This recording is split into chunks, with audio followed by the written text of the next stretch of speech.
Tuhan bersamamu dan bersama rohmu. Inilah Injil suci menurut Santo Yohanes. Dimuliakanlah Tuhan. Sekali peristiwa Yesus berkata kepada orang-orang Farisi, "Aku berkata kepadamu, sesungguhnya siapa yang masuk ke dalam kandang domba dengan tidak melalui pintu, tetapi dengan memanjat tembok, ia adalah seorang pencuri dan seorang perampok. Tetapi siapa yang masuk melalui pintu, ia adalah gembala domba. Untuk dia penjaga membuka pintu, dan domba-domba mendengarkan suaranya. Ia memanggil dombanya masing-masing menurut namanya dan menuntun keluar. Jika semua domba telah dibawanya keluar, ia berjalan di depan mereka, dan domba-domba itu mengikuti dia, karena mereka mengenal suaranya. Tetapi seorang asing pasti tidak mereka ikuti, malah mereka lari daripadanya, karena suara orang asing itu tidak mereka kenal." Itulah yang dikatakan Yesus dalam perumpamaan kepada mereka, tetapi mereka tidak mengerti apa maksudnya. Ia berkata demikian kepada mereka. Maka kata Yesus sekali lagi, "Aku berkata kepadamu, sesungguhnya akulah pintu kepada domba-domba itu. Semua orang yang datang sebelum aku adalah pencuri dan perampok. Domba-domba itu tidak mendengarkan mereka. Akulah pintu, barang siapa masuk melalui aku, ia akan selamat. Ia akan masuk dan keluar dan menemukan padang rumput. Pencuri datang hanya untuk mencuri, membunuh dan membinasakan. Aku datang supaya mereka mempunyai hidup dan mempunyainya dalam segala kelimpahan." Demikianlah sabda Tuhan. Terpujilah Kristus.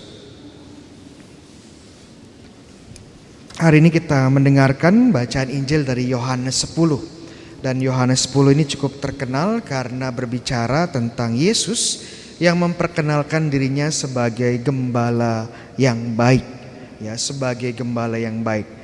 Namun hal yang cukup menarik juga dari Yohanes 10 adalah Tuhan Yesus tidak hanya memperkenalkan dirinya sebagai gembala yang baik, tetapi juga dia memperkenalkan dirinya sebagai gerbang, sebagai pintu gerbang. Ya, dikatakan tadi, akulah pintu atau akulah pintu gerbang.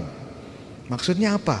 Kok Tuhan Yesus kali ini mengatakan dirinya adalah pintu gerbang? Kok manusia menjadi pintu gerbang, ya? Agak aneh ya terdengarnya. Ya, jawaban pertama ya suka-suka Yesus, ya, mau bilang apa ya. Namun kalau kita lihat konteks lebih besarnya lagi pada zamannya Tuhan Yesus, pengembalaan di Israel pada zaman Tuhan Yesus itu setelah pagi dan siang hari di padang pengembalaan, ya, untuk makan, ya, untuk mencari air. Kemudian pada malam hari, sore hari, malam hari itu gembalaan, ya, sang gembala akan membawa domba-dombanya masuk ke kandang, ya, masuk ke kandang. Dan kandangnya ini bisa dalam bentuk kandang buatan. Biasanya ada tempat besar berbentuk lingkaran atau kotak, ya, dan pagarnya dibuat dari tumpukan batu, ya, jadi seperti tembok. Atau kalau ada gua, ya, gua kosong itu juga bisa dipakai sebagai tempat bermalam para domba. Dan biasanya kandang domba yang besar ini hanya memiliki satu pintu gerbang. Dan waktu Yesus mengatakan dirinya adalah pintu gerbang, kenapa? Karena para gembala itu tidak hanya bekerja pada siang hari. Setelah domba-dombanya masuk pada kandang tersebut, gembala akan ada, ya. Dia akan berjaga dan bermalam di mana? Dia akan berjaga dan bermalam di pintu gerbang dari kandang, ya. Jadi dia akan tinggal di situ, ya, berdiam di sekitar situ dan menjaga agar dombanya tidak keluar di satu sisi. Di sisi lain juga dia akan menjaga jika ada bahaya yang mengancam di waktu malam. Jadi kita lihat, ya, tugas orang gembala itu 24 jam. Pada pagi dan siang hari dia akan membawa dan memimpin domba-dombanya untuk mencari makanan, mencari minuman, ya, untuk ada di padang rumput. Kemudian pada malam hari dia juga akan menjaga domba-dombanya dari bahaya yang mengancam.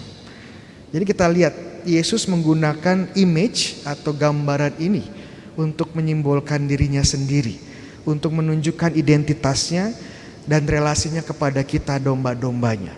Bahwa kalau kita ini domba-domba Yesus, Tuhan Yesus akan menjaga kita 24 jam. Tidak hanya di siang hari merawat, menjaga kita, memberi kita makan, memberi minum, ya. Tetapi juga pada malam hari saat kita beristirahat, Dia juga menjaga kita 24 jam. Ini tugas orang gembala yang baik. Namun pertanyaannya, ya, apakah kita mau menjadi domba Tuhan Yesus? Nah, bagaimana menjadi domba Tuhan Yesus, Romo? Ya, Tuhan Yesus bilang, domba-dombaku mendengarkan aku. Domba-dombaku mengenal suaraku, mengenal panggilanku. Ada sebuah kisah menarik, ya.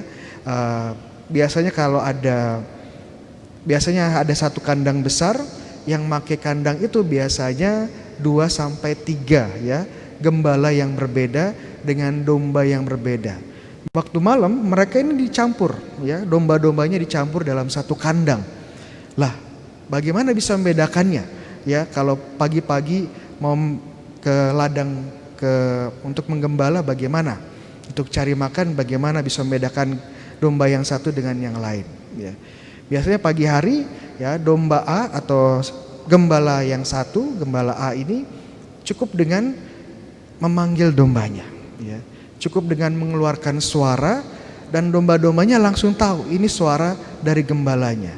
Jadi domba-domba gembala A ini langsung memisahkan diri dan ikut gembalanya. Sementara domba-domba yang lain akan tetap tinggal di dalam kandang sampai dipanggil. Bagaimana domba-domba ini sungguh mengenal suara dari sang gembala. Pertanyaannya, ya, sekarang kita mau nggak, ya, mengenal suara dari gembala kita, gembala yang baik? Ya, bagaimana cara mengenalnya? Ya, nggak ada cara lain kecuali dengan membangun relasi, membangun persahabatan, membangun relasi setiap hari, mendengarkan Injilnya, mendengarkan sabdanya, ya, mengikuti perayaan Ekaristi, berdoa dan hidup sesuai dengan jalan Tuhan. Kalau ingin memiliki hidup berkelimpahan bersama Yesus, siang dan malam tidak ada jalan lain kecuali kita menjadi dombanya yang mengenal suaranya. Amin.